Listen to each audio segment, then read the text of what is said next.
side dish that they bring to parties, maybe the 4th of July that we just had, right? But sometimes you need to spice it up a bit. We've got Angel Miele. Welcome back to the show. Thanks for having me. She's a cookbook author, and she's going to show us how to put a new spin, kind of spice up our sides, right? Yeah. Elevate it a bit. You know, we always have those traditional sides that we bring to our gatherings, cookouts, parties, but I just kind of wanted to spice it up a little bit, make it unique, put my spin on it, because that's what I do.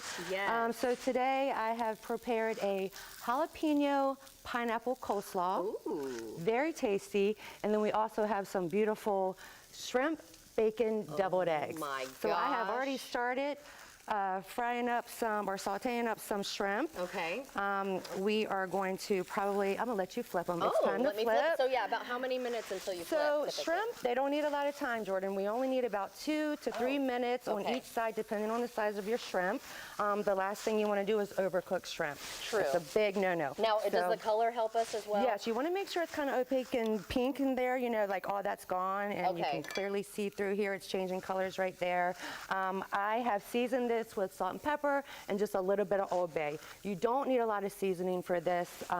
You want to kind of let the taste of the shrimp pop and do its thing on its own. But you do want to make sure your pan's really hot, a little bit of olive oil, because you want that nice crust on there. And then when they're almost done, Jordan, you just want to add a little bit of butter, not too much. You know, you got to have the real salted butter, Jordan. And I like how you have it softened already. I like to have softened butter for well, and certain also things keeps you from, you know, don't change the temperature of your pan. You know, you want to keep that going. Yeah. So these are almost done. I would say in a minute. So I have to ask you though, how did you even come up with this recipe? When she said shrimp deviled eggs, I was like, what? I love deviled eggs. I literally have sat down too. and eaten them as a meal. And then I thought one day, I'm like, you know, I probably should add some protein, and then I wouldn't feel so guilty like only eating the deviled eggs. There you go. So I like that there we idea. go. I'm a big seafood lover. I love shrimp. And then bacon. Who doesn't love bacon, Jordan? So there you go. And those are really traditional to make. You know, your regular mayonnaise base, mustard, salt and pepper, but I add a little bit of Old Bay just to kind of bring out the shrimp flavor. Okay, I do want to take a bite here, but I do see there are tails. So yes. You think optional I should do to leave on or off. I would pick it up. I would really tackle that shrimp first. Okay, go let's ahead tackle and the shrimp. there you go. Oh my gosh.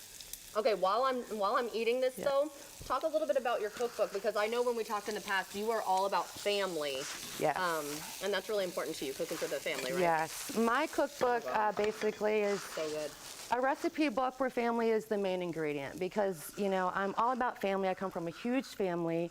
I was inspired by my grandmother to cook. When I was about this big, I started cooking with her. And, you know, you just come across millions of family recipes that have been passed down from generation to generation.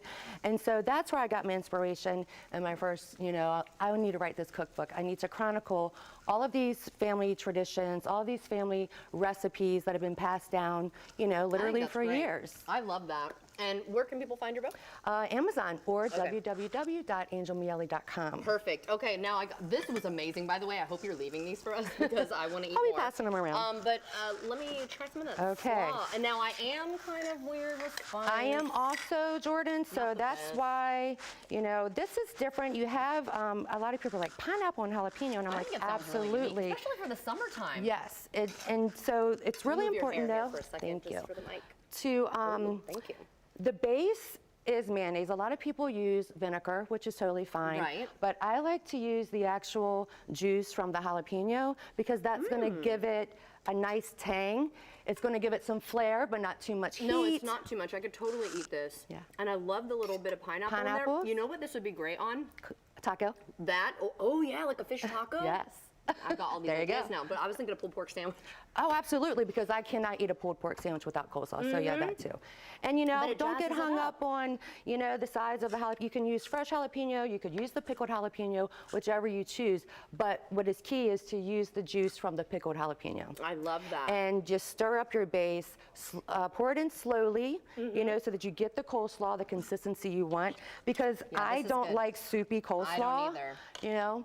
Well, Angel, this is so delicious. It was such a great experience to see you again. I can't even talk. I'm like, oh my God, I just want to keep eating. But thank you so much. And again, you can check out her book, of course, on Amazon. And earlier, I visited the Community First Igloo, home of the Jacksonville Icemen, to see all the new cool additions that they have now. So check this out. I will.